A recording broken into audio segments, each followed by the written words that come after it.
Hi, everybody. Today is Wednesday, February 11th, 2026, and our dear friend, our brother Scott Ritter is here with us. Welcome back, Scott. Thanks for having me.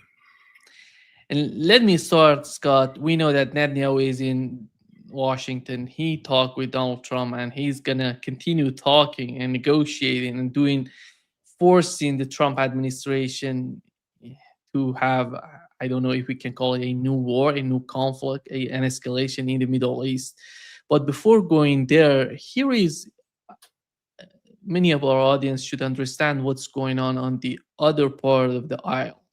I'm talking about the mainstream media, how they picture the situation, the conflict between the two parties. Here is what was said on Fox News, Scott. Clashed up with our Israeli allies, and we saw the fruits of that in the 12-day war last year, where the Iranians were completely defenseless against both the Americans and the Israelis, and they still are, and they know it. And so, with the Abraham Lincoln in the region, with the George H.W. Bush getting close, with all of the additional Patriots and THAADs that we've put in, we are really prepared for anything. And then it kind of gets up to the Iranians. The president's talking to them as well. He has a deal for them, which is no nukes, no support for terrorists, and reduce your missiles. If they take it, okay. If they don't, then he's prepared. But you've got to make. Yeah. Before going on, please hit the like button, helping us reaching more people. Scott, when it comes getting back to the 12-day war, in my opinion, and right now, if something happens, both parties, their main point is their strong point would be their offensive power. It's not the defensive power. On both sides, you see some sort of fragility to defend themselves against the offensive. When it comes to the fighter jets, when it comes to the missiles. What is your understanding of the current situation between the two? Well, first of all, Israel didn't win the 12-day war. Israel launched a very treacherous surprise attack using American diplomacy as a cover. It was the knockout blow. This was Israel's Sunday punch. It didn't work.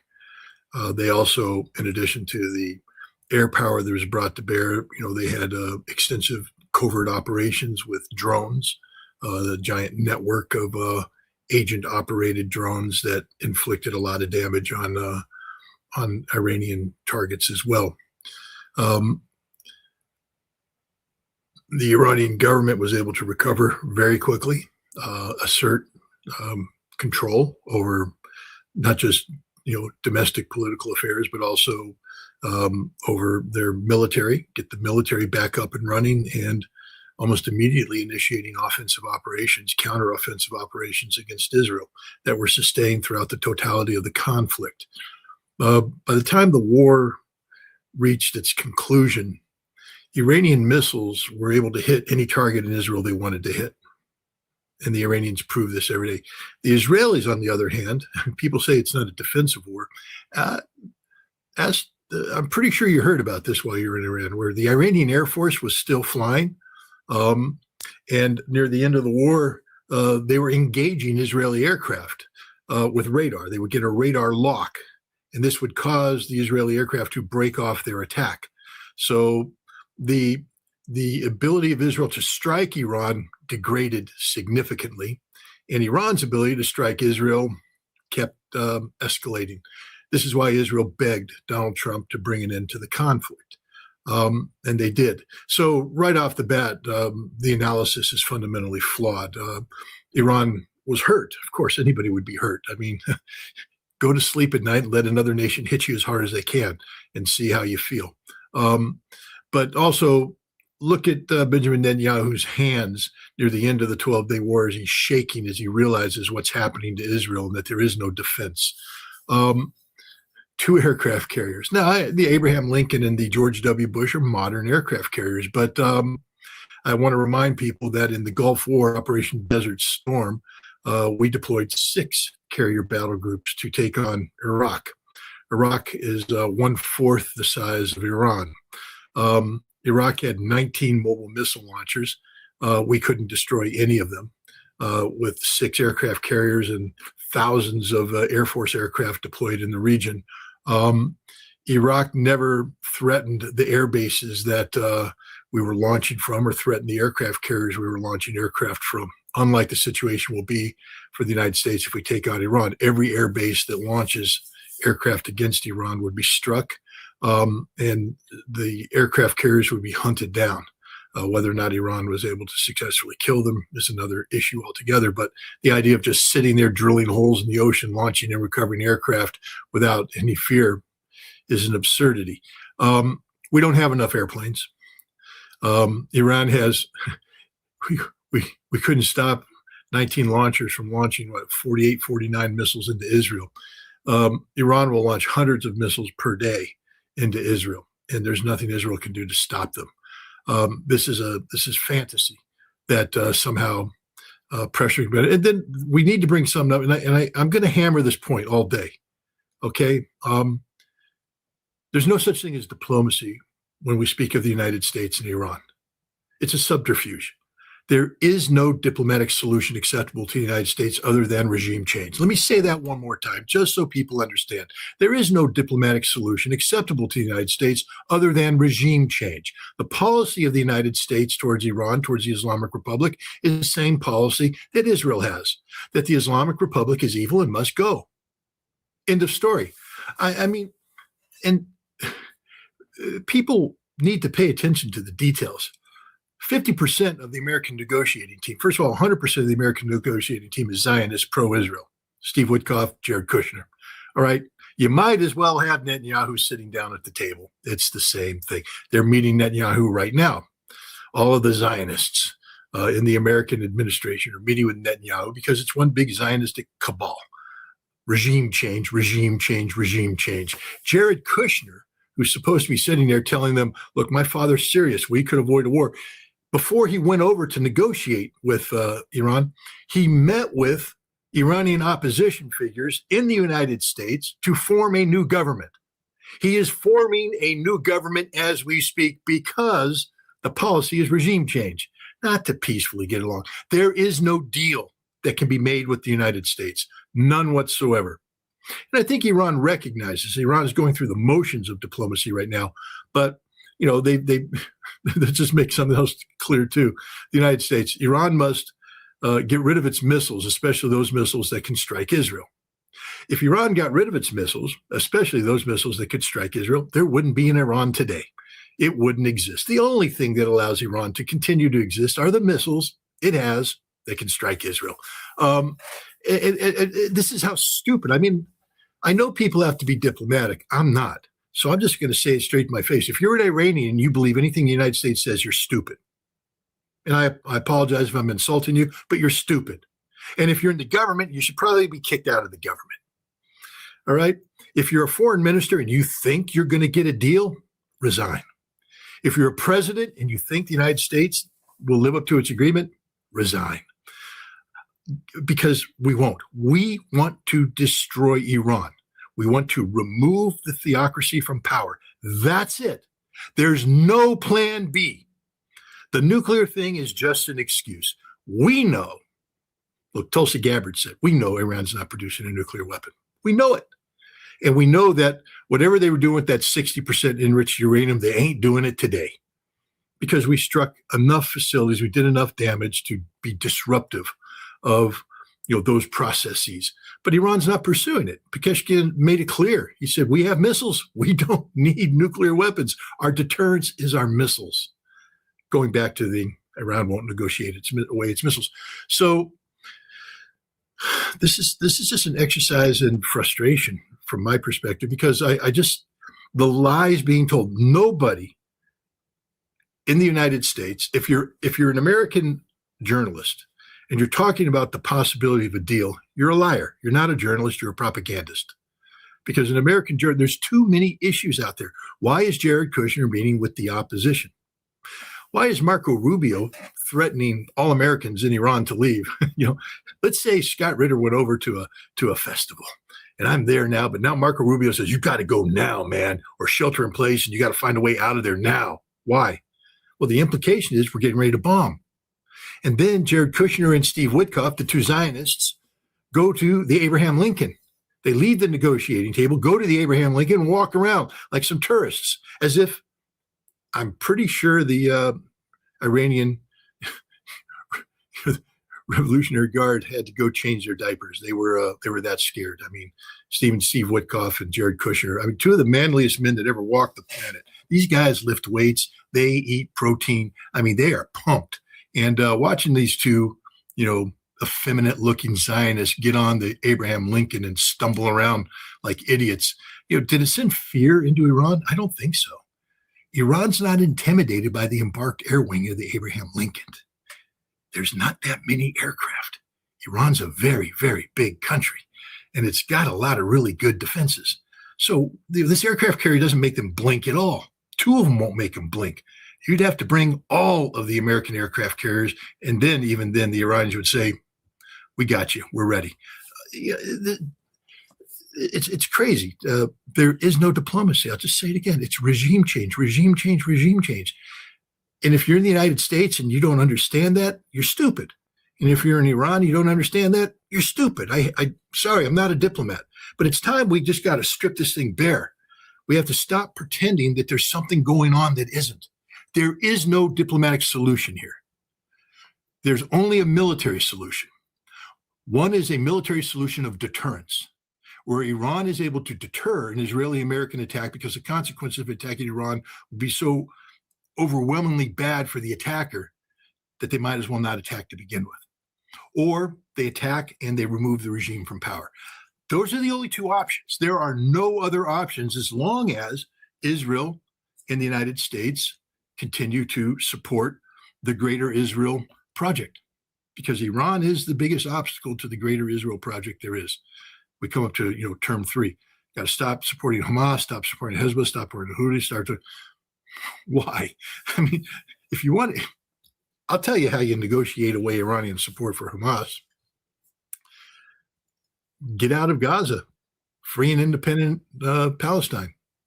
Iran will stop. I could negotiate that in a heartbeat. I could sit down and have a treaty arrangement with Iran, a treaty binding with the Iranians, where they would promise, and there would be verification measures, everything. We could come up with it. I know we could. They would promise to enter a treaty arrangement where they stopped all military assistance and unsupervised assistance to Hamas in exchange for a Palestinian state, a real Palestinian state. They'd do that. Hezbollah. You want to bring Hezbollah down? Israel gets out of Lebanon. It's that easy. Israel gets out of Lebanon. And once Israel gets out of Lebanon, Hezbollah has no more viability inside Lebanon. It's a political party that also can be a resistance movement so long as Israel is occupying Lebanese soil. That's what gives them legitimacy. But the moment Israel leaves, then Hezbollah loses the reason to have this militia. They will disarm. I can get the Iranians to work with me to make that happen. We can negotiate this. Israel leaves Lebanon. Verifiable. United Nations in there, making sure it's all done and they don't come back. A treaty arrangement. I could get the Iranians to agree to facilitate the disarmament of Hezbollah and to agree that Hezbollah as a militia, as a resistance movement, no longer exists. We could do that. The Houthi. I mean, first of all, people tend to forget that Saudi Arabia, the United Arab Emirates, the United States, and everybody else is already at war with the Houthi. I mean, we're trying to crush them. So it's difficult to get the Iranians to back off there when everybody else try and blow the Houthi into submission. But from the Israeli perspective, a free and independent Palestine, and the Houthi will never launch a missile against Israel on an Israeli ship again. I can get that in treaty. This is the easiest treaty in the world to get if Israel was a rational state and the United States believed in actual peace. But we don't. And so what we want to do is intimidate Iran into giving up everything so that Israel could do anything it wants to do. That's not going to happen. Scott, what do we know about, when I was in Iran, they were talking about the J-20 stealth fighter, Chinese fighters. But overall, from the relationship, from what we've seen, that is yet somehow we can find it in the media, through the talks, the Iranian official or somehow talking about it. What do we know about the scale and the somehow the nature of the relationship between Iran and Russia and China in the aftermath of the 12-day war, and how is that improving? Is that remaining the same? What's your assessment on that? Well, what we do know is that during the 12-day war, there was no formal agreement between Russia and Iran. Everybody's like, Russia abandoned Iran, Russia let them down. No, actually, in January, Russia negotiated a security framework agreement. Russia ratified it. They were ready to rock and roll. The Iranian parliament didn't, for whatever reason. I mean, I'm not here to denigrate them, but understand the reason why the Russians had their hands tied behind their back when it came to helping Iran is because Iran had failed to ratify the Security Framework Agreement. Well, that error has been rectified, and now there is a Security Framework Agreement. We don't know exactly what it is, classified annex.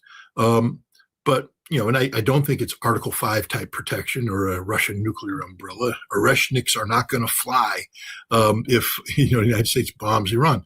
But the Russians have provided stuff. There's hints at it. How did the Iranians become so damn good about shutting down Starlink? What's Iran's direct interface with Starlink? Not much.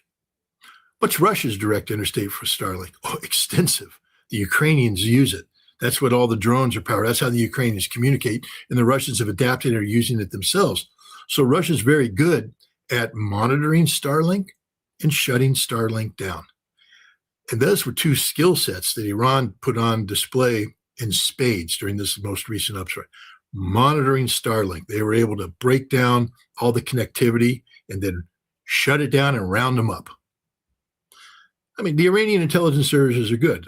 I give them full credit, but this smelled of Russian assistance. I think you're seeing Russian assistance also being provided in intelligence sharing, defense preparations. We know that the Russians have provided advanced MiG-29 and Su-27 aircraft. These aren't reserve aircraft for export. These are frontline aircraft that Russia, if Russia went to war, these were aircraft that would have flown combat missions on day one. They're not the Su-30s or the Su-57s or the Su-35s, but they're very good. They're advanced fighters with advanced avionics and ready to fly up against NATO style adversaries, easily the equivalent of the F-15 and F-16 aircraft. These are flying in Iran right now. But there's, I don't, why not? Let's get technical. Let's say China, we don't know what's going on. I mean, I don't know what's going on. We know a lot of Chinese aircraft are flying in there. We know that there's diplomatic connectivity, but there's been to the best of my knowledge, no formal acknowledgement of a formal defense relationship between China and Iran. There's informal things taking place. But, and I mean, do you know that the J-20, that this is true, or is it a rumor? Actually, it seems to me I have no evidence that there is J-20 stealth fighter. Yeah, I don't either. I don't know. Yeah, but let's just assume it was.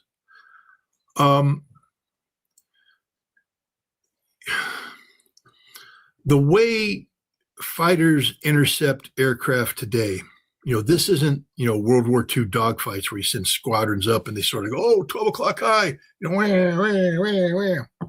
You're vectored in.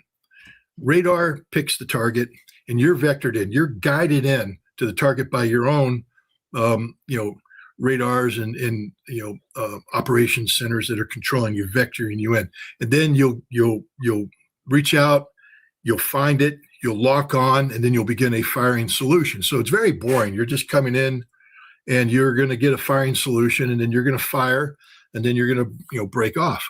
It's not the dog fights that everybody's seeing. So the best thing Iran has going for it today is the thing that they've been working on forever, the F-4 Phantom.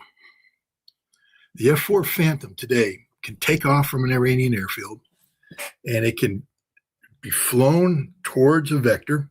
It can be guided. It has avionics that work. It has missiles that work, and it comes in. And it was the F-4 Phantom that was causing the advanced Israeli, I-16s and I-15s to break off because they got a firing solution. From the Iranian perspective, they have this tool that they've used over and over and over and over again. I mean, it's like second nature. They know how to do this.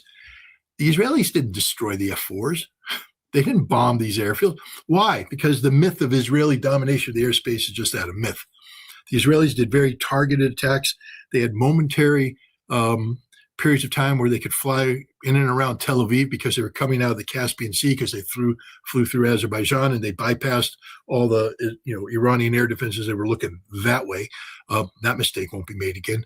But the F-4s and even the F-14s were flying, and they were able to do successful intercepts. What I mean by an intercept, I don't mean shooting down, but to get a lock on, and significant enough for the Israelis to have to break off their attack.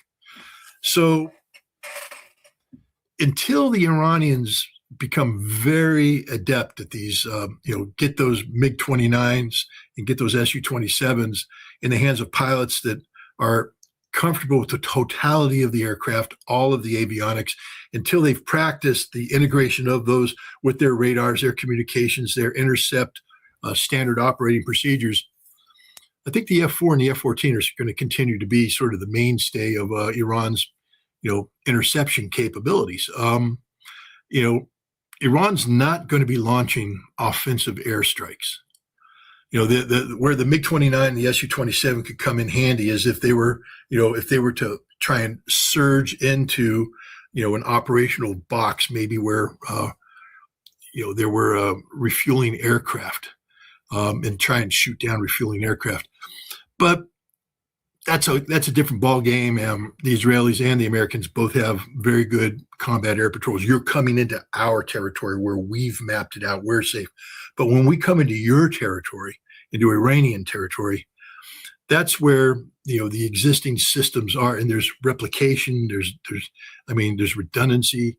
They've been practicing it so much, and that's where the F-4 and the F-14, flying from airfields in western Iran, far from from Israel, longer to strike, they come out and they can project themselves defensively into Iranian airspace and into Iraqi airspace, where aircraft are making because a lot of these missiles are launched, north and south of Baghdad. The Israeli aircraft actually don't penetrate Iranian airspace except on very rare occasion. Most of their initial attacks, they come in and they're launching north and south of Baghdad before breaking off, and then their blue streak, or whatever the hell they call this thing, blue arrow. It's silver arrow. There's like 4 or 5 different versions of it. Goes flying in to do the rest of the job. We'll see. Just because Iran's getting new equipment, though, doesn't mean that that's really helpful for Iran, because you've got to know how to use it.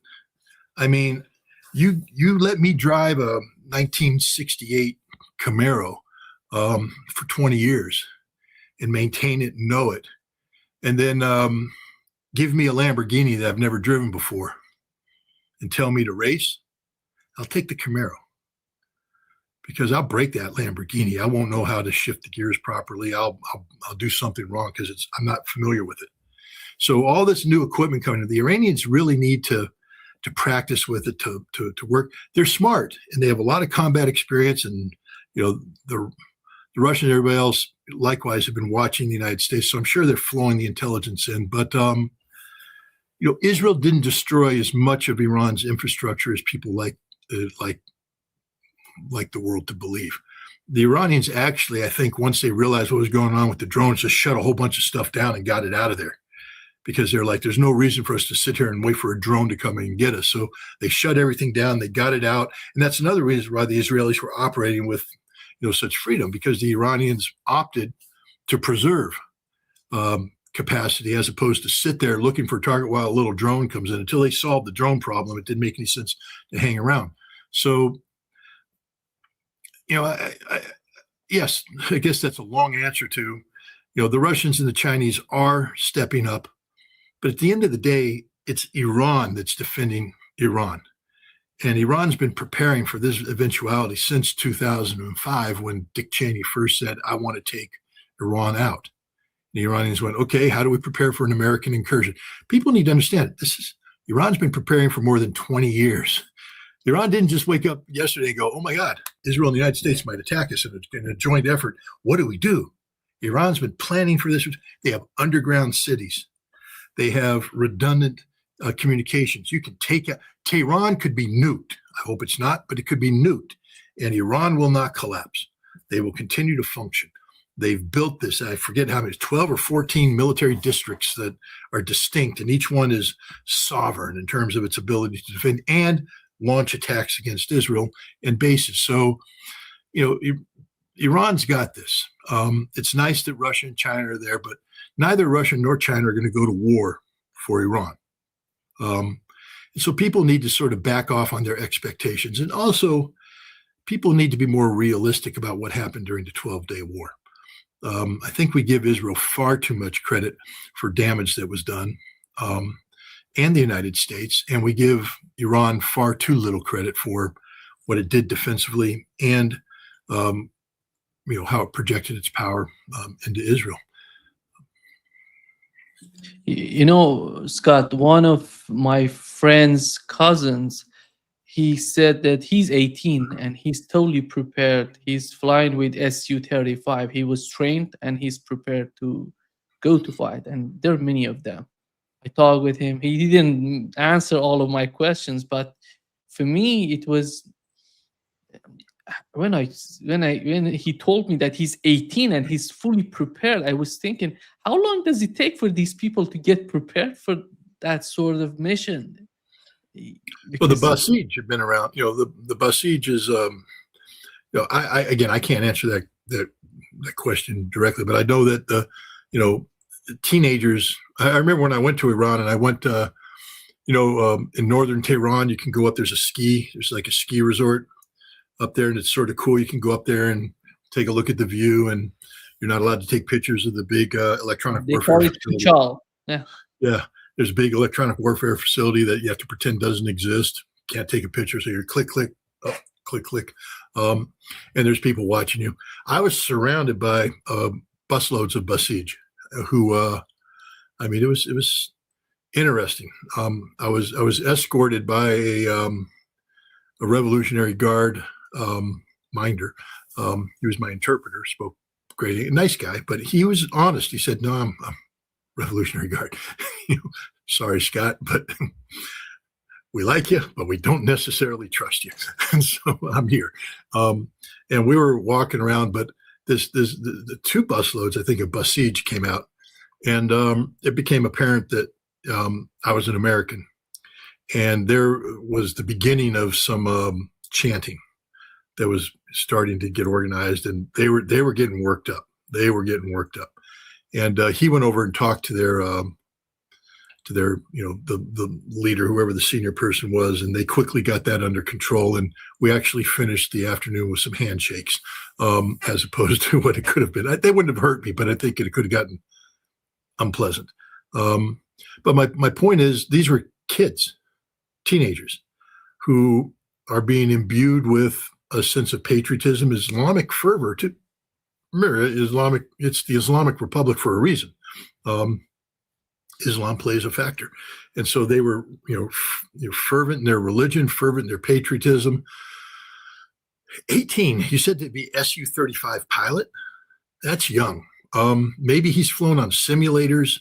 Maybe he's done something, I don't know. But, normally, again, I hate to impose the Western model because, during World War II and even after that, all the way up until the 60s, I guess, we could have sergeant pilots or something like that in the Air Force. You could graduate high school and go to cadet candidate school or the Air Cadets in San Antonio. My father did it out of high school, and you pass program and you get to fly. You become a pilot, and then later on in your career you try and get your degree and you can get promoted up. But you could fly until you're captain. I think you maxed out as majors where you could go.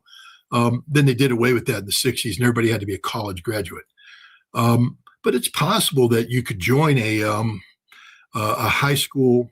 In the Soviet Union, it's something called DOSAAF, DOSAAF. Don't ask me what it stands for, but I just remember DOSAAF. But it was, again, for high school students to go and, they could go do military drills, learn how to disassemble an AK-47, reassemble it, da-da-da-da.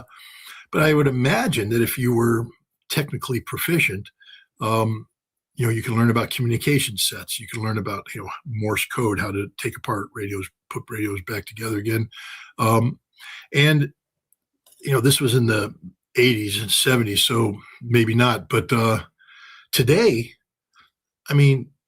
there's flight simulators that you could get in as a high school student. You can go join a flying club and take off a little Piper Cub and fly around and learn how to, the basics of it, but then land and get into an Su-35 simulator and practice missions. So maybe that's what he meant by that. But to me, the Su-35 is a very advanced aircraft, and to be a good pilot isn't just simulator. You have to understand aerodynamics. I remember even as an aerial observer, I was trained as an aerial observer in backseat of an OV-10 and an OA-4.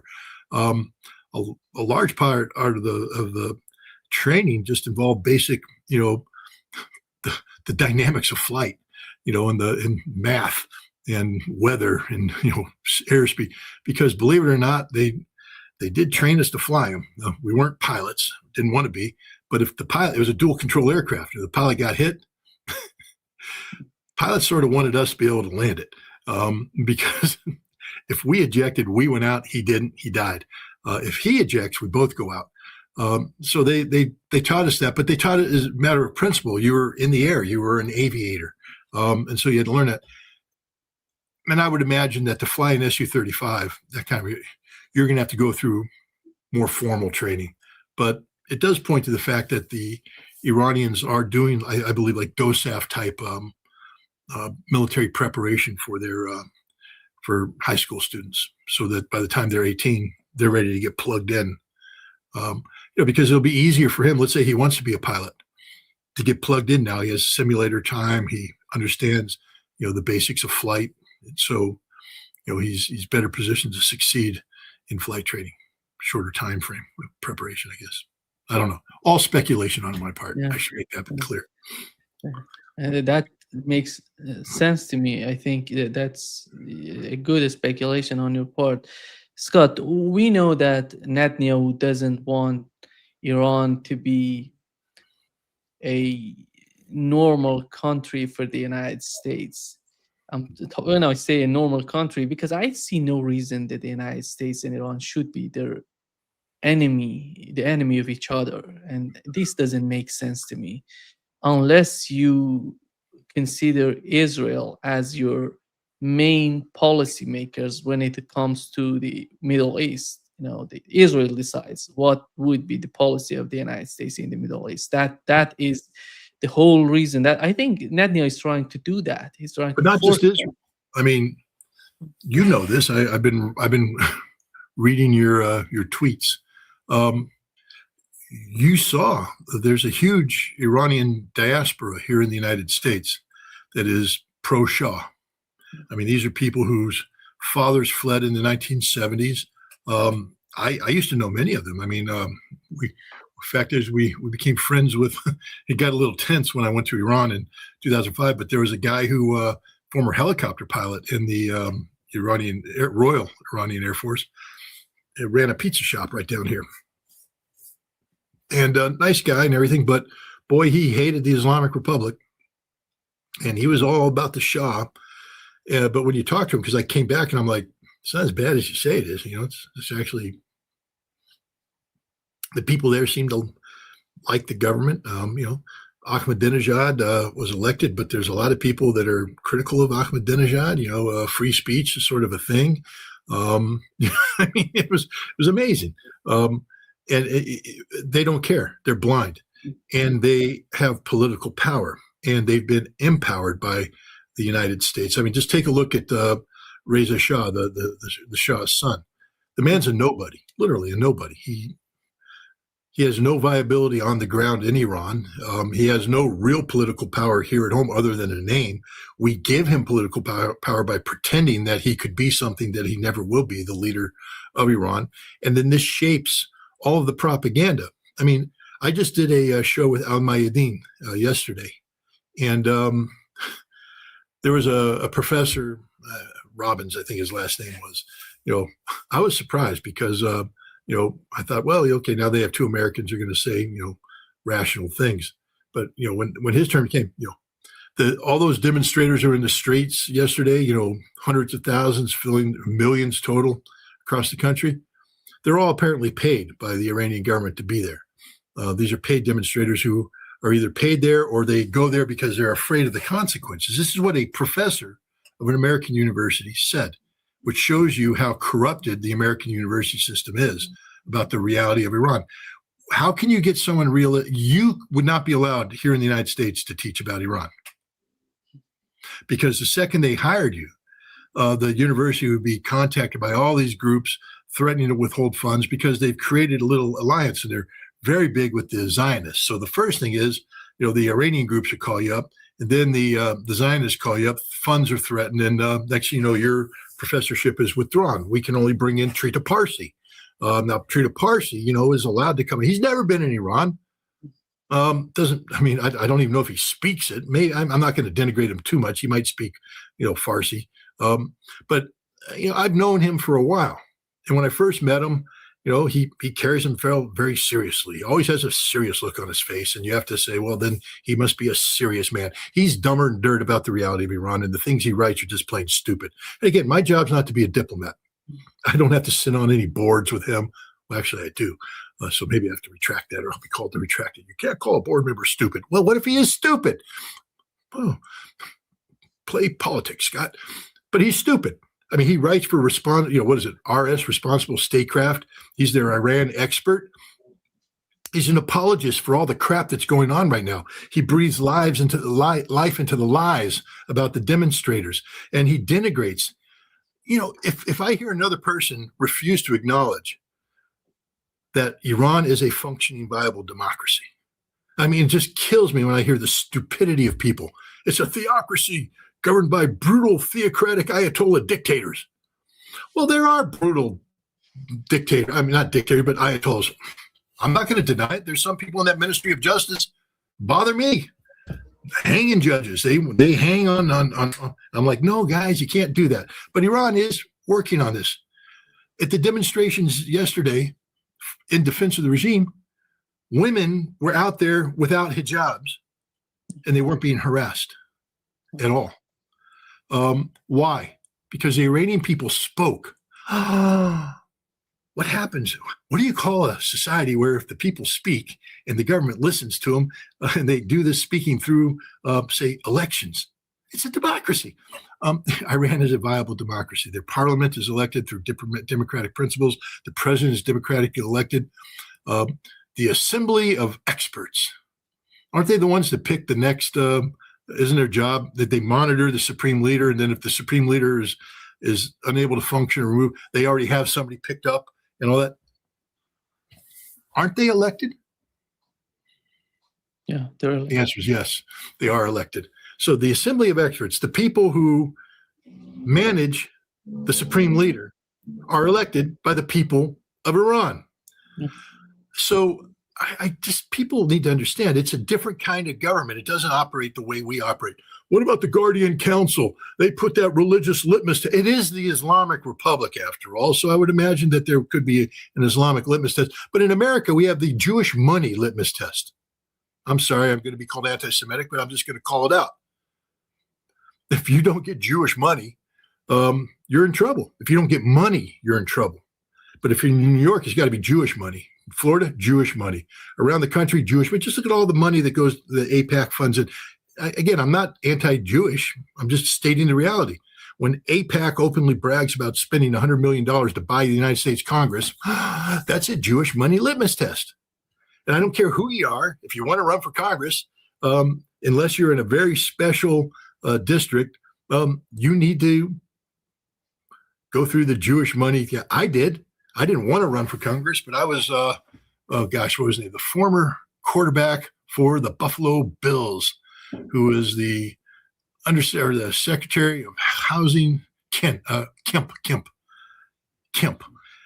He was the head of the Republican Party's Congressional Recruitment Office, or whatever the hell they called it.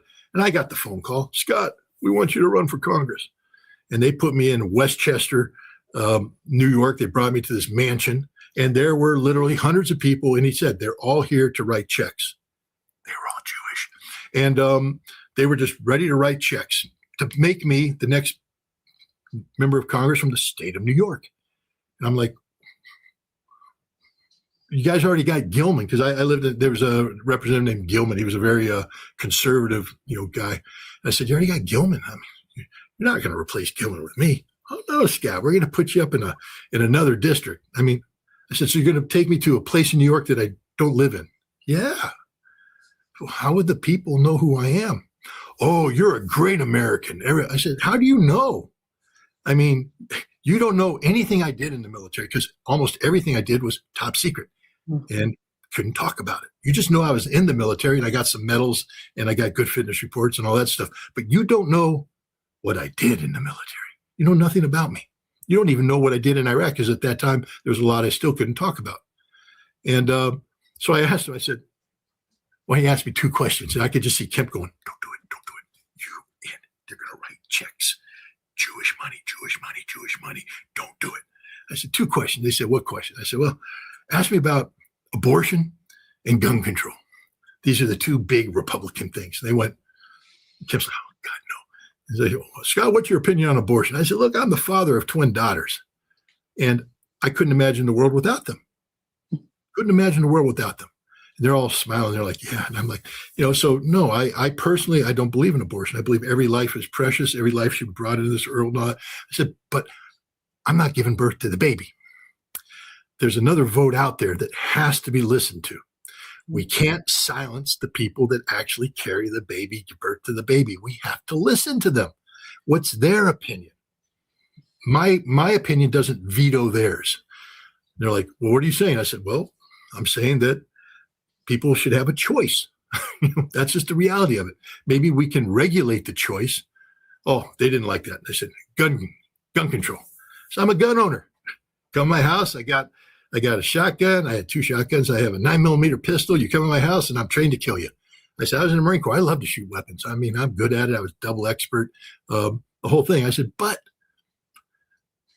I just think that maybe these are lethal weapons and people should have to have certification and training in their operation, like we do with cars. You want to drive a car, get a license, qualify.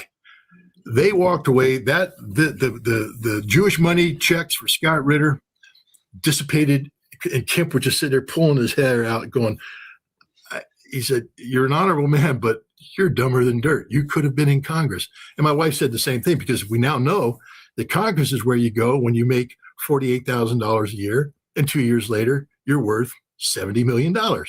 And if you stayed in Congress for 10 years, you could be worth $200 million. So it was one of the worst mistakes I've ever made in my life from a business perspective. But my point is, we come about litmus tests in Iran.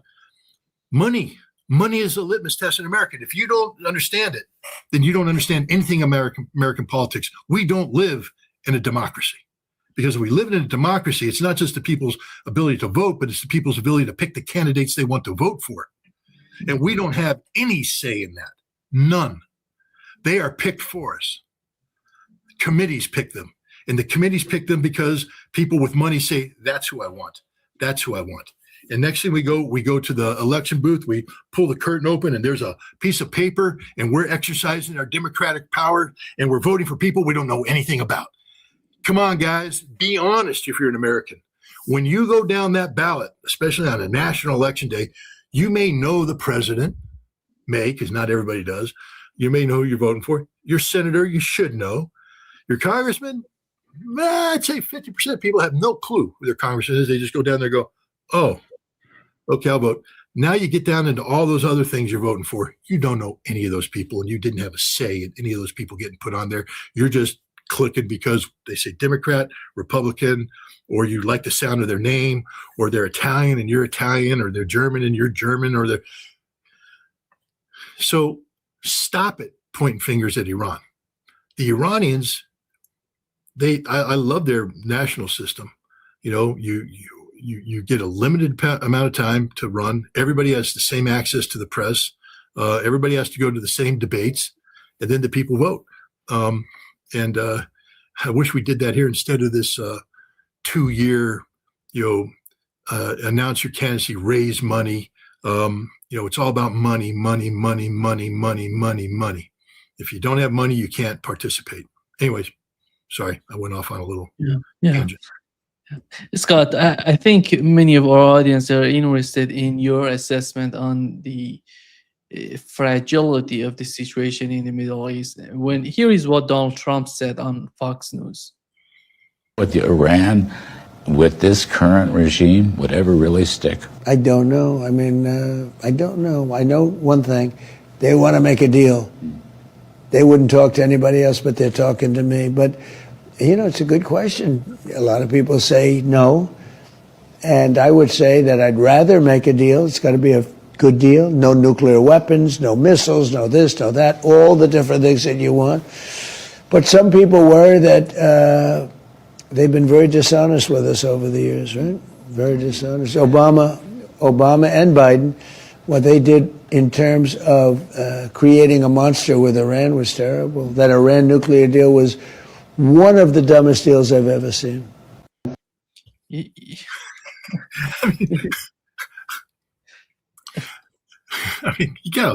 guy's entertaining. I want to make a deal. As soon as he talks like that, they don't want to make a deal. That's just him trying to sound impressive. First of all, deal. Karen Knissel is the former Austrian foreign minister who today lives in St. Petersburg, Russia. And she heads what's called the Gorky Institute. She hates the term deal. She calls it the language of the mafia. The mafioso make a deal. Criminals make deals. Deals are meant to be broken, and they are broken continuously. Gentlemen make agreements and nations make treaties. And Donald Trump doesn't talk about agreements or treaties. A deal. They want to make a deal. No, they don't. They're only going to talk to me. No, they talk to everybody. They talked to Biden. They made a deal with Obama. It had to be a deal because Congress wouldn't ratify a treaty. And look what happened. The deal got broken. Donald Trump can't keep a deal because it's a deal. A deal is not a two-way street. Yeah. A deal is a one-way street. Listen to Donald Trump. Yeah, I'm ready to make a deal, but they got to commit suicide by giving up their missiles. They got to neuter themselves by saying that they're not politically relevant in a region. What stupidity. Iran's the biggest country in the region. And you're saying they're not allowed to project their sphere of influence, their sphere of interest, that the only ones that can is Israel, this tiny little pathetic strip of land. They're the only ones who get to project power, project it. Iran can't. It's stupid. And then, nuclear. Nuclear was a bad deal. You don't know anything about that deal. I tell you, Donald Trump is a stupid man, a fundamentally stupid man. He might have some inherent, business common sense, and he might have, he has the bully's appreciation of diplomacy. Even a bully knows when he wakes up in the morning. If I go to the playground and I posture big, little Tommy might back up and not, and do what I want. It doesn't take a rocket scientist to figure that one out. But one day you're going to go to the playground and posture and Tommy's going to go, bam. Now what does a bully do? Because his brain don't work. Donald Trump is a physical and moral coward. Just telling you right now, a physical and moral coward. Couldn't win a fist fight. Well, first of all, he's too old to fight. But back in the day when he said how he could take Joe Biden back and whip him, no, you couldn't because you're a coward. I'm not saying Biden would beat you up because I think Biden was a coward too. But the point is, one day you're going to say something. And one thing, back when I used to hang out with Delta Force, I was taught one thing in a bar, in a biker bar, where we left because bikers were getting loud and boisterous, and they were walking out. And I said, why are we leaving? I said, we could take it. I said, Scott, we got security clearances that would get pulled the second we got into a bar fight. Okay. We don't exist to get in bar fights. We don't exist to posture tough for these people. We exist to do a mission. And these people are making it uncomfortable. We leave. Then he said, but the other thing, and this guy was very physically fit. He said, "It's a good lesson for you. Every bar you walk into, just assume that there's one person in the bar that can kick your ass, and you have no idea who it is. And if you treat everybody as if they can kick your ass, you'll avoid getting into a lot of trouble." Donald Trump is a coward. He's not that smart. He's a physical coward. He's a moral coward. He will never do the right thing. He's a greedy, greedy, greedy man. He's also a out of control narcissist. I mean, renaming the Trump Kennedy Center. I mean, this is a mental illness. Making a phone call to Schumer to get the Moynihan train station renamed the Donald Trump train station. I forget what else he wanted to get renamed. He's a narcissist. I mean, everything. I mean, if I said Zanguzar corridor to you, you'd know what that is. But do you recognize it as what the heck do they call it? The Trump TRIPP, whatever, prosperity plan or something. Why does Trump's name have to be on it? Because this is all he knows. He's the bully that posh. He's a brander. You know, but before he ran for president the first term, if you took the train into New York City, or you drove into New York City, as you're coming down the Henry Hudson Highway or whatever, there were a series of buildings there before you got to, you know, around the 58th Street, and they all had Trump on it. You know, Trump Tower, Trump this, Trump that, Trump Palace, Trump, Trump, Trump, Trump, Trump. And you're thinking, wow, Donald Trump owns a lot of property. He didn't own shit. Excuse my language. He just branded it. He told people, you can use my name, and they put Trump on there, and then they can increase their rents by so much, and then he gets a percentage of it. That's his. So right now he's around branding everything. This is the president of the United States branding things, not saying the American deal. I mean, I can understand, you know, the American peace plan. All right, you got a ring to it. America did this. The American Kennedy Senator. All right, I could go for that. America, good. But he doesn't care about America. He doesn't care about America. He cares. This is a cult of personality, literally in every way, shape, or form, a cult of personality. Now we come back to where we started at the beginning. If people don't understand this, you're too stupid to live. If the Iranians don't understand they're dealing with a dictator who operates as a cult of personality, you're not dealing with an American president. No American president operates this way. No American president should operate this way. And hopefully after the end of this disaster, if we can survive, no American president will operate this way. Congress needs to take control. But this is a cult of personality. This is a sick man, a mentally ill man. And the consequences could be dire, he is boxing America into corners with his mouth. I mean, everywhere. Greenland. I'm going to invade Greenland. No, you're not. Now I got to find an off-ramp because I talk too much. You know, Iran. Look at the Iranians. They called his bluff on everything. You're going to meet in Istanbul. No, we're not. Did you hear the State Department spokesperson when they confronted with that? We never thought the Iranians would say no. Really? You didn't think the Iranians would say no? You think you have leverage over Iran? You think you have any leverage over Iran? You have no leverage over Iran. None. The only leverage Iran has is the leverage it has over itself. The responsibility of a government that cares about its people enough to try and avoid a war. You know, the Iranians would have every right now to take Israel off the face of the earth, citing preemptive self-defense. Article 51, the Caroline Doctrine, Iran right now could justify and get away with it to take Israel off because Israel's made threats. Iran could sink the Abraham Lincoln and blow up all the American facilities in the region and say, we have a right. Because Trump is saying, I'm going to hit you. I'm bombing you. I'm getting ready to bomb you. Well, does Iran have to sit there and wait for the United States to bomb? The imminence of the threat has been manifested by the expressions of the commander-in-chief. But Iran doesn't do that. Why? Because Iran knows the following. They will inflict horrific harm on Israel, and they will inflict horrific harm on the Americans, but horrific harm will be inflicted on the Iranian people. And so the Iranian people are fortunate to have a government that loves them enough not to get them involved in a war that can be avoided by pretending to engage in diplomacy with a nation that doesn't even know what diplomacy is anymore. We don't know what diplomacy is anymore. We don't practice it. Yeah. Yeah, unfortunately, the case of Ukraine doesn't show that much of hope for the Iranian negotiators, because I don't know if you saw the two interviews that the foreign minister of Russia, Lavrov, did recently with TV Bricks and with NTV.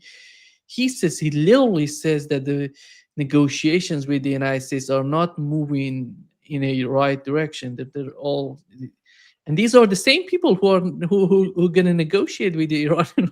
With Goff and Kushner, same people, literally. But it actually, I would say the opposite. It actually shows what happens when you call the bluff. The United States has been talking about doing this, doing that, doing this, doing that, doing this, and Russia's like, okay, but we're going to continue to attack. I mean, will you do the energy truce? Sure, give you a week. Weekend just pounds them into the sand. Everybody's like, look at Russia doing this thing. Russia doesn't care. I mean, Russia will pretend to do diplomacy because at the end of the day, it's a responsible government who's looking for viable ways to bring an end to the war on terms acceptable to Russia. Same way that the Iranian government is looking for, viable conditions under which to avoid war on terms acceptable to the Iranian government. They're not going to surrender. Russia's called the American bluff across the board. Russia's not yielded on anything. They yielded one time in Alaska.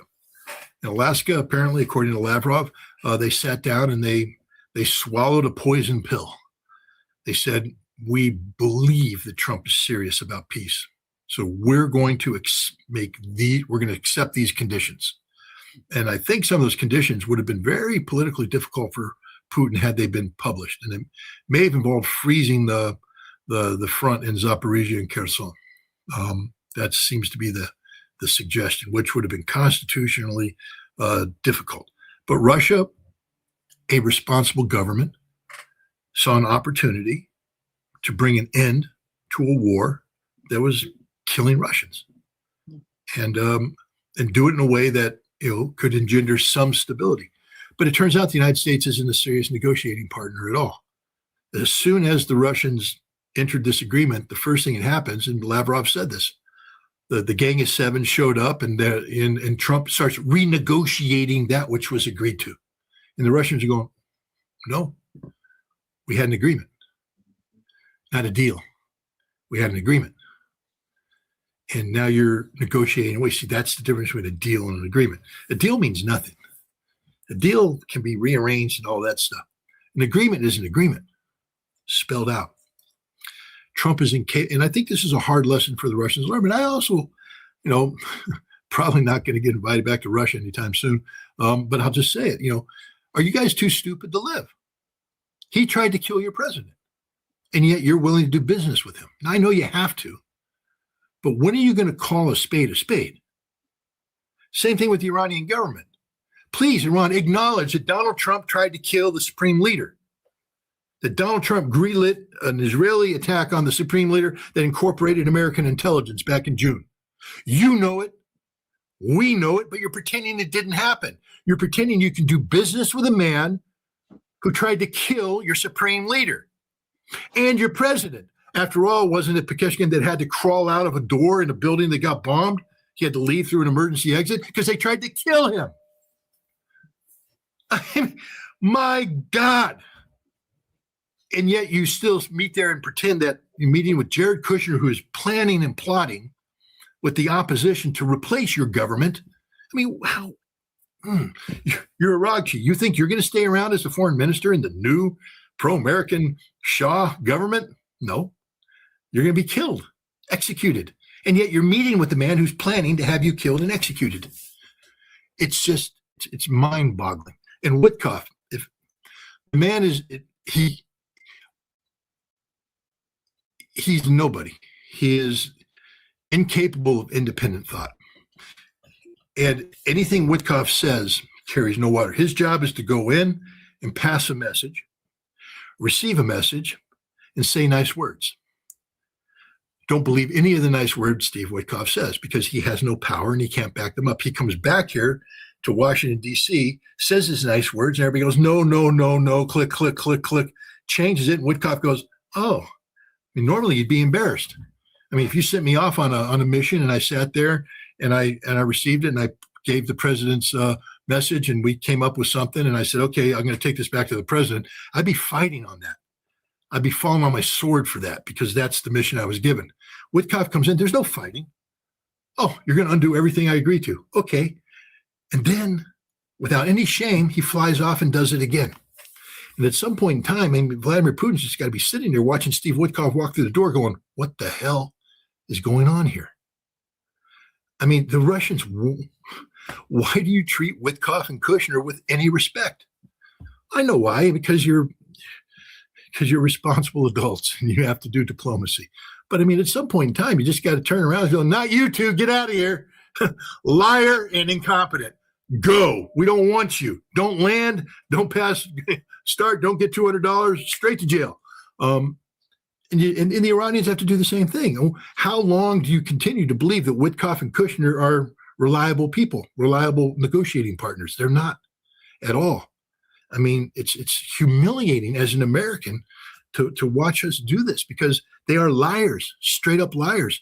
Jared Kushner is just a plotter. Again, Iran, he's plotting to overthrow your government while he's negotiating with your government to create conditions which, if you accede to, would make it easier to overthrow your government. Don't you get it? It's the same thing with Russia. The United States under Trump doesn't want peace with Russia. Let me spell it out. The policy is regime change. Vladimir Putin is not the friend of Donald Trump. Vladimir Putin is the president that Donald Trump wants to remove because Donald Trump is beholden to a deep state that has said Putin is incompatible, the Putin-led Russia is incompatible with the American vision of the world. We tried to kill him. 91 drones using CIA-provided intelligence were sent against his residence while Trump was engaged in telephone conversation with Vladimir Putin.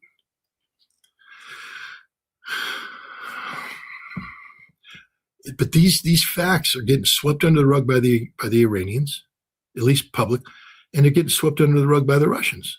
And when you sweep them under the rug, what happens is then you create a public perception that what's happening is normal, that this is normal diplomacy that's taking place between Witkoff, Kushner, and Arakchi. No, it's not. No, it's not. There's no diplomacy there at all. They want you dead. They're trying to negotiate the conditions under which you will die. It's that easy. There's no outcome there that's acceptable. Trump, he's a liar. He knows. He has said it. Why can't people hold him to his words? He said that, you remember when the demonstrators were in the street? The Iranian government has lost the trust of the people. The Iranian government no longer has legitimacy. We must remove these brutal thugs from power. The Iranian government is horrible. We will remove the illegitimate theocracy from power. We will do this, that, and the other thing. Oh, Steve, go talk to our good friends, the Iranian government. We need a deal. Wait, if I were the Iranians, I'd go, wait a minute. Who are we? Are we the bad guys now, or did we become good guys? And if we became good guys, how did we become good guys? And the same thing with the Russians. Witkoff, you were in on the meeting when the CIA said we're going to send drones in to strike Putin. And now you want to come here and sit with the president as if that didn't happen, as if none of that happened. Rubio is the national security advisor, not just the Secretary of State. Rubio plans the attacks on Russia and Iran. And yet he's supposed to be the head of diplomacy. I'm sorry. I love my country. But my God, if you're out there, you can't, my country is my country. Donald Trump is not my country. And he stopped being the president the moment he said, I am a dictator. You remember the speech in Davos? I'm a dictator. Remember the interview he gave with the New York Times? Rule of law means nothing to me, only my own sense of morality. So you're a dictator. You're a king. You're not an American president. And this is the fact. the government in Washington, D.C. is not an American government. It's a cult of personality. And nobody voted for that. Even if you voted for Donald Trump, you didn't vote for a cult of personality. You voted for a president. You remember how proud I was, how the first day he came in, he pulled out executive orders. I'm going to defend freedom of speech. I'm doing all the constitutionally correct things. Boom, boom. And I'm like, wow, maybe this guy got it. Maybe he learned something. That's all bullshit. It's all a lie. Everything this man says is a lie. Everything this man does is a lie. And yet he's the American president. No, he's not. He's an American dictator, but he's not an American president, because the term president is attached to the Constitution. And there's, certain things that the president must do, one of which is to adhere to the Constitution of the United States, the rule of law. Exactly. I remember those days. You and I were hopeful that Donald Trump would do something different, and it's all. Oh, I love it. I can't read your comments, but I love coming on your show. When I say I love, I don't. Your show, Danny Haifong, and even Garland Nixon, and Sabby. I got in trouble on her show. She may never invite me again, Sabby Taptino, because I read the comments. I shouldn't. But sometimes they're just so stupid that I just have to jump in and all that stuff. But man, I love nowadays. Like tonight, I'm doing Ask the Inspector, and there's going to be people. You voted for him. You voted for him. Yeah, I did. 3 times. Yeah.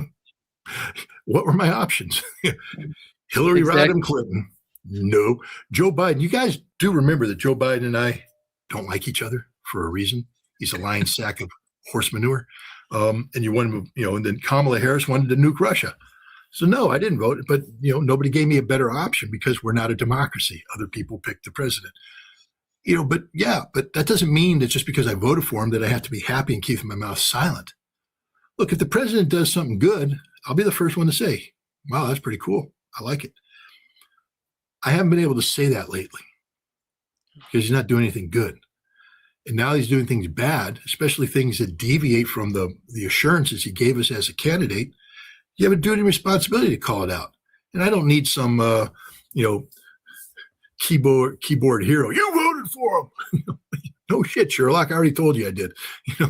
So anyways, at one time we were hopeful. I mean, as hopeful as you can be when you elect a man with Donald Trump's track record to president. I mean, again, people forget in 2015 when he spoke out, and I despise John McCain. My wife's going to don't speak ill of the dead.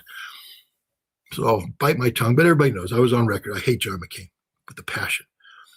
But he was a prisoner of war in Vietnam, and he behaved honorably. He could have left early, but he didn't.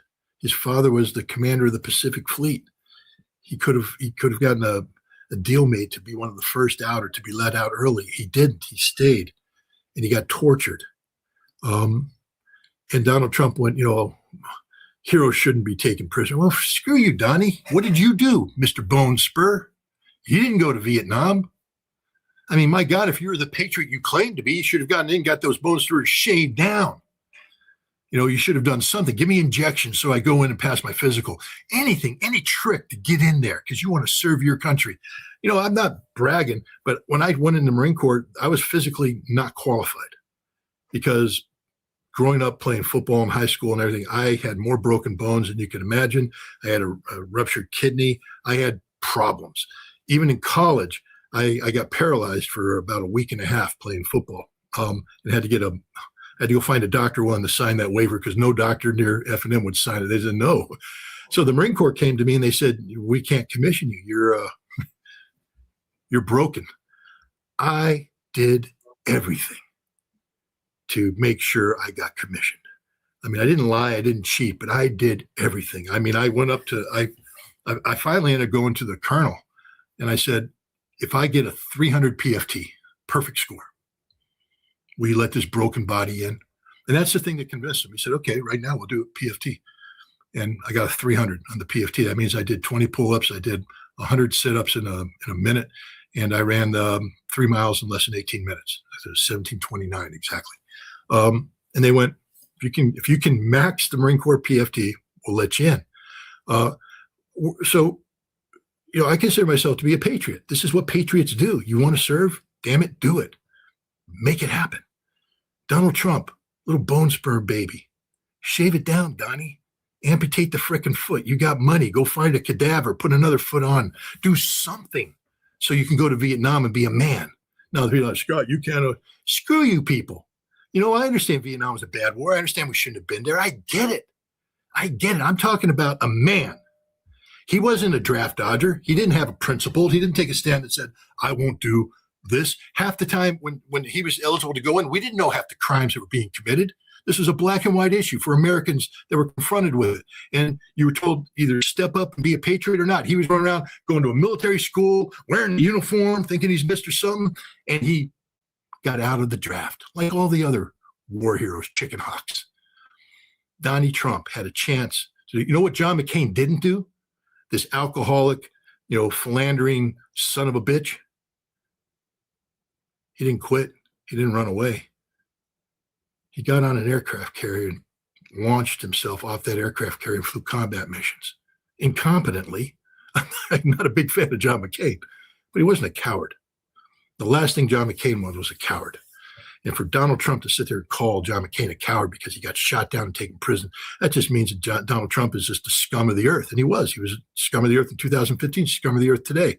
Unfortunately, that scum of the earth got nominated by the Republican Party, and he was going up against Hillary Clinton, who was a far worse problem than Donald Trump, at least in my mind. Some people would disagree. That's the beauty of a democracy. But it's not a democracy, is it? Because we really didn't get a choice of who we were voting for. It's the same thing. And then when he, you remember he was fighting, there was a Hispanic judge. And he said, you can't have a Hispanic judge. That's an American judge, you son of a bitch. An American judge who knows the law better than you, making a legal decision based upon the law. And because it didn't go Donnie Trump's way, suddenly he's a bad judge because he's a Hispanic judge. And we want to elect this man a racist? This is straight up racist comment. So everybody's out there, you voted for him. What options did I have? Hero, you want me to vote for Hillary Clinton? Couldn't do it. You want me to vote for Joe Biden? Couldn't do it. Kamala Harris? Couldn't do it. I'm not saying Trump's the greatest thing since sliced bread, but he was better than the three options we were getting, in my opinion. And I was hopeful, just like you were. I remember those days. We were like, wow, this could be cool. This could be something else. But because he is a moral and physical coward, he can't follow through. That's the other trademark of a coward. It takes balls to say, I'm going to do something, then do it, especially when people start to oppose you. Because then you find out what kind of principle you have, where you stand your ground. You find out what kind of brains you have, and you argue. Trump can't enter a debate on any of this topic. I could have a debate with Donald Trump about Iran's nuclear program, and you would see within the first 10 seconds, he didn't know what he was talking about.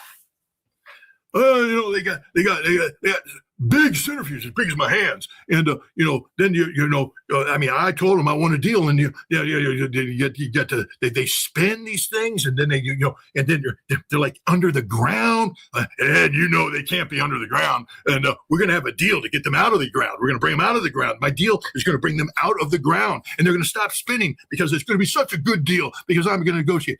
And you're just like, you don't know what you're talking about.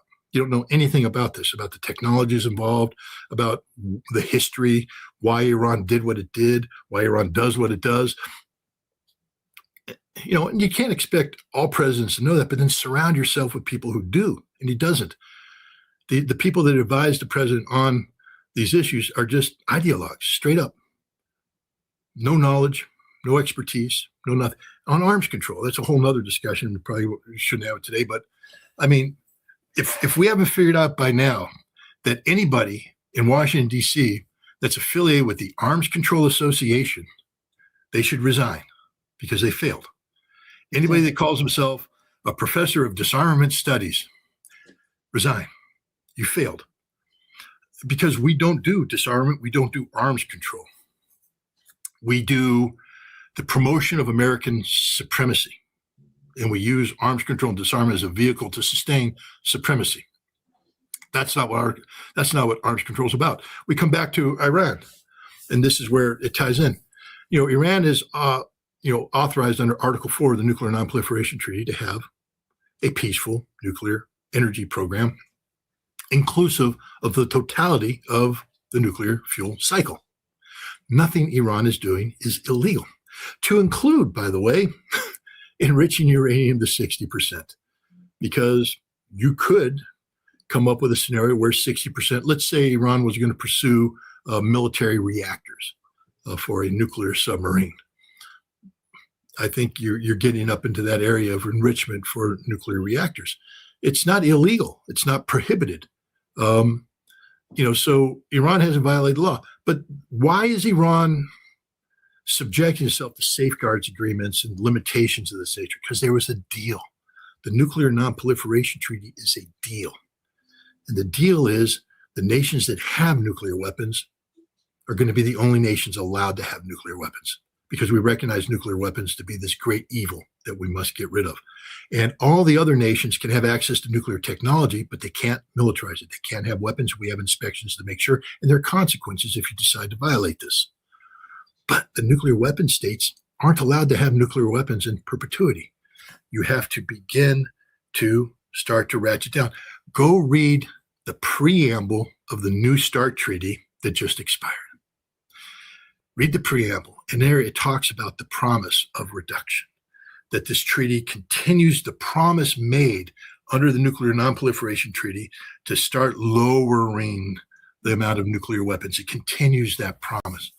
Well, today it's done, and now we see the United States talking about uploading warheads onto missiles. That means we're going to go from 1,550 to about double that in a couple of months, because we're going to start uploading, taking the Minuteman III from 1 to 3, taking the Trident from 4 to 8.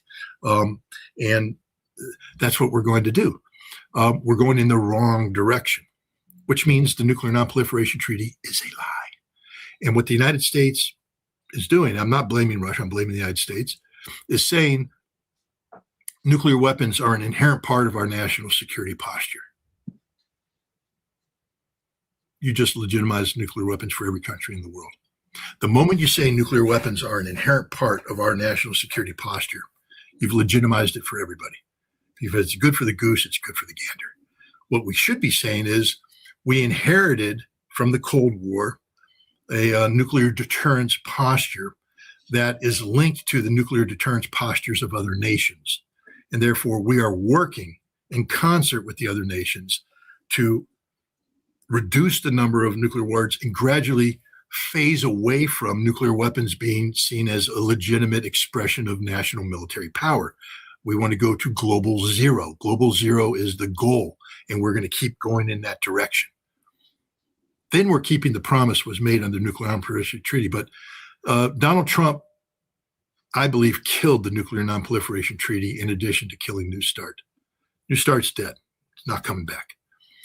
But the Nuclear Non-Proliferation Treaty is dead also. Look what's the talk. People are talking about Saudi Arabia having a secret nuclear weapon. I have to be careful what I say, but that's something that's been known for a long time, or highly suspected based upon intelligence information. But okay, because the idea was that it won't be talked like the Israeli weapon won't be talked about. They don't have that many of them. Turkey was just silent when asked. The Turkish foreign minister was silent when asked, is Turkey going to develop a nuclear bomb? Hell yeah, Turkey's going to develop a nuclear bomb. Everybody's going to develop a nuclear bomb. Thank you, Donald Trump. The Nuclear Non-Proliferation Treaty is a meaningless document right now. In fact, as any treaty the United States has signed is a meaningless. We violate everything. The outer space treaty, we're violating as we speak. Not supposed to be militarization of space. We have Space Force, which is the definition of the militarization of space. It's a shameful moment in American history right now. You know, God bless those Olympic athletes to have the courage to say, look, I love my country, but there's a lot in my country I'm not happy with. Yeah. You know, being an American means freedom of speech. And you got to where you are because you're really good at what you do. But when you put that flag on your shoulder, that doesn't mean you put a muzzle on your mouth. Yeah. Free speech is free speech. And so I think it's great. But if we don't want them saying it, then why don't we make a better country? I always love that one because what they're saying isn't wrong. What they're saying is we got problems. And so if I were the government, I'd say, yeah, we got the problems. Hey, focus on skiing. When you're done, I'll put together an Olympic panel where you guys can come in here and, because you guys are out there representing America, and a lot of baggage comes with you. People forget about that. You're out there representing a country, and you stand up there as an American athlete, and all that baggage comes with you. Minneapolis comes with you. People look at you and look at the flag, and they're seeing ICE agents executing Americans in the street. And you're supposed to sit there and go, oh, no, red, white, and blue, baby. Everything's great. Horse manure. You're a thinking human being. You're saying, no, there's some stuff out there I'm not happy with. Of course, say it. You're an American. You're allowed to say it. But again, this country has ceased to function as a constitutional republic. There's so much stupidity and inanity on social media right now. People don't even think what they type half the time. I voted for this. No, you didn't. You can't vote for violating the Constitution. So anyways, Yeah. we've gone on for too long. Yeah. Thank you so much, Scott, for being with us today. Great pleasure, as always, talking to you. And it was a very good talk, in my opinion, all the issues with Russia, Iran, and the nuclear weapons. Thank you so much. All right. Thanks a lot. Have a good day. See you soon. Bye-bye. Bye-bye.